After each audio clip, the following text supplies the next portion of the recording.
स्वागत है दोस्तों एक बार फिर से आपके अपने YouTube चैनल नैतिक पथ क्लासेस पर एक अपडेट है कलेक्टर रेट की रिगार्डिंग। यानी कि 1 दिसंबर से लागू होगा कलेक्टर रेट और इसके रेट 12 से 32% तक बढ़ सकते हैं। आखिर क्या है कलेक्टर रेट, ये आप जानना चाहते हैं तो वीडियो को स्टार्ट से एंड तक देखिएगा। अब जान लेते हैं क्या है इन्फॉर्मेशन। तो ये साथियों, ये है information. Government of India department of revenue and disaster management new secretariat building Haryana Chandigarh की तरफ से ये नोटिस आया था। क्या था ये notice? To all divisional commissioner in the state, all deputy commissioner in the state, memo number ये डेटेड ये implemented of new collector rate of purpose of registration of instrumentation of transfer of properties for year 2024-25। यानी कि property से regarding जो है new collector rate है वो लागू किए जाएंगे। Kindly refer to the subject cited above, it is directed new collector rate for purpose of registration of instruments of transfer of properties for the year 2024 1 December to 31 March 2024 may be implemented with the effect from 1 December 2024। यानी कि जो ये transfer rate है, कौन से transfer rate? जो registration of instrument of transfer of properties के हैं वो क्या है कि 1 दिसंबर से लागू होंगे। कब तक लागू रहेंगे? 31 मार्च 2025 तक ये लागू रहेंगे। और कब से इम्प्लीमेंट, यानी कि कब से स्टार्ट हो जाएगा? 1 दिसंबर से स्टार्ट होगा। इसके रिगार्डिंग आज के न्यूज़पेपर में भी इसकी खबर आई है। तो वो क्या है? ये है साथियों वो इन्फॉर्मेशन। 1 दिसंबर से नए कलेक्टर रेट लागू होंगे, 12 से 32% तक बढ़ सकते हैं।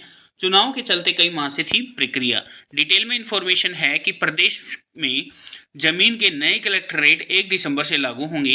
यह 31 मार्च 2025 तक लागू रहेंगे। कलेक्टर रेट 12 से 32% तक बढ़ने की संभावना है। कलेक्टर रेट चुनाव की वजह से देरी से लागू हो रहे हैं। हालांकि इनके लिए प्रक्रिया काफ़ी समय से चल रही थी। सभी जिलों के डीसी से मिली रिपोर्ट के आधार पर कलेक्टर रेट लागू जाएंगे।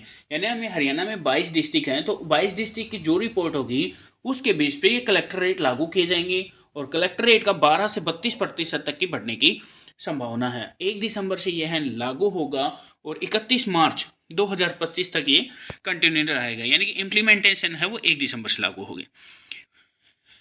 इनके आधार पर ही संपत्तियों का पंजीकरण होता है। वित्त विभाग के एसीएस अनुराग रस्तोगी ने बताया कि कलेक्टर रेट 1 दिसंबर से लागू होंगे। जिला प्रशासन तय करता है रेट, यानी कि जो आपका डिस्ट्रिक्ट के प्रशासन है वो इन रेट्स को तय करता है। हर डिस्ट्रिक्ट का अलग अलग होता है। प्रदेश के हर जिले में कलेक्टर रेट जिला प्रशासन तय करता है। सूत्रों के अनुसार उपायुक्त की ओर से राज्य सरकार को भेजे गए प्रस्तावों से 12 से 32% तक के कलेक्टर रेट बढ़ाने की सिफारिश की गई है। हालांकि रेट बढ़ने के बाद ही असलियत सामने आएगी। बढ़े हुए कलेक्टर रेट पर जमीन की रजिस्ट्रियां होने से सरकारी खजाने के भरने के आसार हैं। इससे अलग अलग शहरों के अलग अलग क्षेत्रों में बाजार वैल्यू के आधार पर ही तय किया जाता है। यानी कि जो आपकी मार्केट की वैल्यू होती है उसी अकॉर्डिंग ये कलेक्टर रेट जो है वो अलग अलग होते हैं हर डिस्ट्रिक्ट के। तो बाजार के अकॉर्डिंग ही वहाँ के कंडीशंस देखी जाती हैं, उसी आधार पे ये रेट तय किए जाते हैं। और इससे जो है ज़मीन की रजिस्ट्रियाँ हैं वो खजाने के भरने के आसार भी हैं। तो ये दोस्तों एक बहुत बड़ी इन्फॉर्मेशन थी कि कलेक्टर रेट जो है वो 1 दिसंबर से लागू रहेंगे। कब तक लागू रहेंगे? 31 मार्च 2025 तक ही लागू रहेंगे। साथियों, अगर आप इस चैनल पर अब पहली बार विजिट कर रहे हैं या फिर इसी तरह के आप रेगुलर अपडेट पाना चाहते हैं तो प्लीज़ चैनल को लाइक शेयर सब्सक्राइब कीजिएगा। जय हिंद, जय भारत।